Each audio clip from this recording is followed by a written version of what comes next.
Hello, namaste and welcome back to our channel. Now this video is very important for all my grade 10 students जो chemistry में बहुत ज़्यादा struggle करते हैं.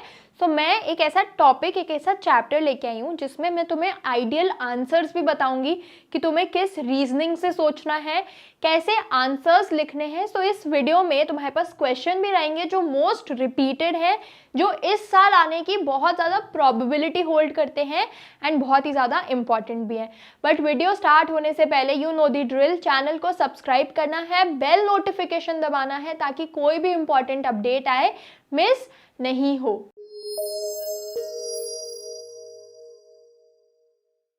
तो सबसे पहला क्वेश्चन हमारे पास है identify X Y Z. Again identify वाले क्वेश्चंस तुम्हारे दो चैप्टर में बहुत ज़्यादा आएंगे. एक है तुम्हारा केमिकल रिएक्शंस एंड दूसरा चैप्टर है तुम्हारा मेटल्स एंड नॉन मेटल्स का. तो उसकी भी वीडियो मैं प्रिपेयर करने वाली हूँ. नेक्स्ट कुछ वीडियोस में तुम्हें उस चैप्टर के भी ऐसे आइडेंटिफाई वाले क्वेश्चंस मिल जाएंगे.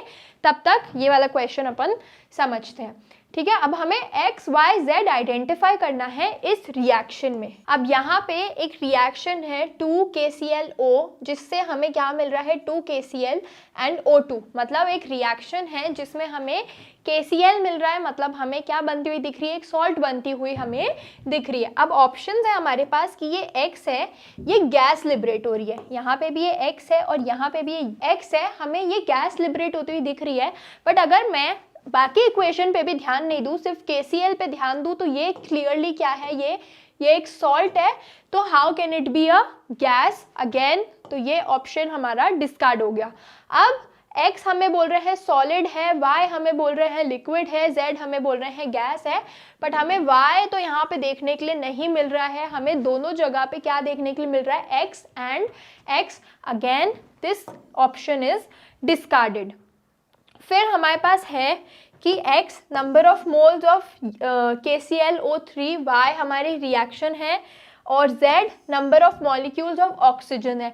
तो number of molecules of oxygen यहाँ पे हमें 2 दिया हुआ है. सो अगेन ये ऑप्शन भी हमारा डिस्कार्ड हो गया एंड जो हमारा ऑप्शन डी बचता है वो बोलता है कि physical state of KClO3 and KCl which is solid. तो यस हमारा ये आंसर करेक्ट है. एंड आगे हमारे पास है कि फिजिकल स्टेट ऑफ O2. तो करेक्ट हमारा आंसर है ऑप्शन नंबर डी. क्लियर इतना. नेक्स्ट हमारे पास है कि what happens when food materials containing fats and oils are left for a long time. ठीक है, जब फूड मटेरियल्स हैं जिसमें क्या है, जिसमें फैट्स है एंड ऑयल्स है, तो जब ये लेफ्ट ओपन होते हैं एक लंबे टाइम के लिए, तब क्या होता है, कोई दो चेंजेस बताओ जो हमें ऑब्जर्व होते हुए दिखते हैं एंड कैसे हम इस फिनोमेना को प्रिवेंट कर सकते हैं. ठीक है, so when food materials containing fats and oils change their taste and smell due to a process called rancidity. ठीक है, रैंसिडिटी का एक क्वेश्चन मैंने प्रीवियस वीडियोस में मेरी लाइफ में भी इंक्लूड किया था. सो यू नो कि अब ये क्वेश्चन बहुत इंपॉर्टेंट है, ये कॉन्सेप्ट बहुत इंपॉर्टेंट है. तो जब हम कोई भी खाना जिसमें जिसमें फैट होता है, कोई भी खाना जिसमें हमारे पास फैट है एंड ऑयल है, जब हम उसको ओपन छोड़ देते हैं बहुत लंबे समय के लिए तो रैंसिडिटी हो जाती है. तो यहाँ पे क्या हुआ, रैंसिडिटी एक प्रोसेस है जिसमें एयर रिएक्ट करती है उस फैट से एंड ऑयल से, जिसकी वजह से खाने से क्या आती है, स्मेल एंड उसका टेस्ट भी क्या हो जाता है, चेंज हो जाता है. अगर हम कोई चीज़ बहुत देर तक खुली रख देते हैं तो हवा से, एयर के रिएक्शन से उसका टेस्ट एंड उसकी स्मेल भी क्या हो जाती है, डिफरेंट हो जाती है. एंड अगर हम फ्रूट्स की बात करें तो वो तो हमें थोड़ी सी रॉटन होते हुए दिखते हैं थोड़े दिनों के बाद.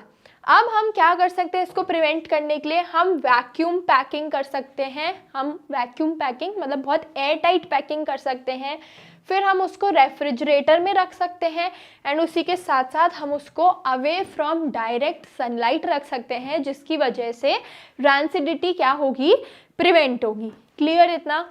Coming to the next question, what is reduction reaction. Identify the substances that are oxidized and the substances that are reduced in the following reaction. ठीक है, अब आंसर है हमारा कि those reactions in which addition of hydrogen, किसका addition, addition of hydrogen to a substance or removal of oxygen, either this either that, दोनों भी हो जाते हैं कभी कभी, बट अभी जब हमारा हाइड्रोजन ऐड हो रहा है एंड ऑक्सीजन क्या हो रहा है, रिमूव हो रहा है, उसको हम क्या बोलते हैं, हमारे रिडक्शन रिएक्शन। ठीक है, अब यहाँ पे जो हमारी पूरी इक्वेशन है, हमें ये पता चल रहा है कि हमारा Fe2O3 रिड्यूस हो रहा है, किस में रिड्यूस हो रहा है, Fe में। अब यहाँ पे Fe2O3 था तो Fe रिड्यूस हुआ तो हमारे पास रिमूवल ऑफ ऑक्सीजन आ गया, ऑक्सीजन रिमूव हुआ, विच क्लियरली टेल्स अस कि ये एक रिडक्शन रिएक्शन है। एंड Al मतलब हमारा एल्यूमिनियम ऑक्सीडाइज हो रहा है, हमारा एल्यूमिनियम क्या हो रहा है, ऑक्सीडाइज हो रहा है। क्लियर इतना, करेक्ट। नेक्स्ट क्वेश्चन हमारे पास है कि decomposition reaction require energy either in the form of heat और लाइट। डीकम्पोज होना मतलब किसी भी चीज़ का ब्रेक डाउन होना, किसी भी चीज़ का क्या होना, ब्रेक डाउन होना। तो कोई भी चीज़ जब डीकम्पोज हो रही है मतलब वो क्या हो रही है, ब्रेक डाउन हो रही है। अब ब्रेक डाउन होने के लिए उसमें क्या रिक्वायरमेंट है, एनर्जी की रिक्वायरमेंट है, either in the form of heat or in the form of light. Clear इतना। अब ये इलेक्ट्रिसिटी में भी हो सकता है, हमें सिर्फ एनर्जी चाहिए, ठीक है, इलेक्ट्रिसिटी भी हो सकती है। Right one equation for each of the decomposition reaction when energy is supplied in the form of heat, light and electricity। तो decomposition reaction जब हम heat की बात करेंगे तो हमने लिया जिंक कार्बोनेट जो होता है ZnCO3, जब इसको हमने हीट किया, ये डेल्टा मतलब जब हमने इसको हीट किया तो हमारा बना जिंक ऑक्साइड एंड ये बना कार्बन डाइऑक्साइड। मतलब ये एक कंप्लीट कंपाउंड था जो दो छोटे छोटे कंपाउंड्स में क्या हो गया, ब्रेक हो गया। एक complex compound to simpler compounds में क्या हो गया, ब्रेक हो गया। नेक्स्ट हमारे पास है ऑफ लाइट। तो यहाँ पे हाइड्रोजन परऑक्साइड है, हाइड्रोजन परऑक्साइड हमारे एयर क्लीनिंग वगैरह में भी बहुत ज़्यादा यूज़ किया जाता है। तो हाइड्रोजन परऑक्साइड को जब हम लाइट में रखेंगे या जब हम उसको लाइट शो करेंगे तो यहाँ पे वाटर बनेगा एंड उसी के साथ साथ ऑक्सीजन बनेगा। थोड़ा सा गलत लिखा है, ऑक्सीजन बनेगा, ठीक है। तो वाटर एंड ऑक्सीजन हमें यहाँ पे देखने को मिलेगा हाइड्रोजन परऑक्साइड में जब ये ब्रेक होगा। नेक्स्ट है इलेक्ट्रिकल एनर्जी के वजह से। तो यहाँ पे एल्यूमिनियम है, जब ये ब्रेक होगा तो ये बनेगा एल्यूमिनियम में एंड ये ब्रेक होगा ऑक्सीजन में। क्लियर इतना। आई होप ये टाइप के क्वेश्चंस क्लियर हैं क्योंकि ये इम्पॉर्टेंट है, ठीक है। कोई भी डाउट है मेरे को कमेंट्स में बताओ, आई एम वेटिंग। हम लोग एड्रेस करने वाले हैं, सारे डाउट्स एड्रेस करेंगे। अब हमारे पास नेक्स्ट क्वेश्चन है कि in which of the following identify the initial of the substance that remain unchanged. ठीक है, हमारे पास 4 ऑप्शन है।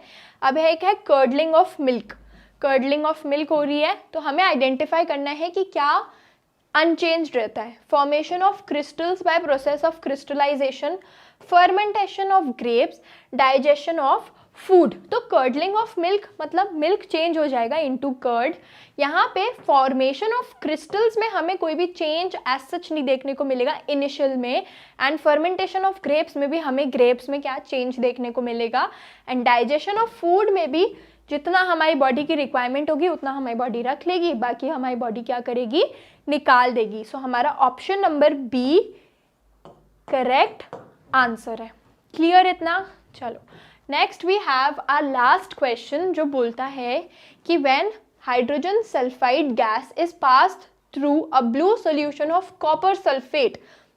ये कलर बहुत इंपॉर्टेंट है। कॉपर सल्फेट के जब हमने ब्लू सॉल्यूशन से पास करवाया, a black precipitate of copper sulfide is obtained and sulfuric acid is formed remains in the solution। अब हमारे पास ये रिएक्शन है, इसमें हमें बताना है कि ये कौन से टाइप का रिएक्शन है, रिएक्शन के कौन से टाइप में आता है। And as you can see ये एक बोर्ड ईयर क्वेश्चन है जो 2020 में आया था, मतलब इम्पॉर्टेंट क्वेश्चन है, ठीक है। अब combination reaction, displacement reaction, double up combination reaction, displacement reaction, decomposition reaction या डबल डिस्प्लेसमेंट रिएक्शन। तो पहले तुम इसकी इक्वेशन लिख लो, इक्वेशन से तुम्हें आंसर बहुत ज़्यादा इजी लगेगा।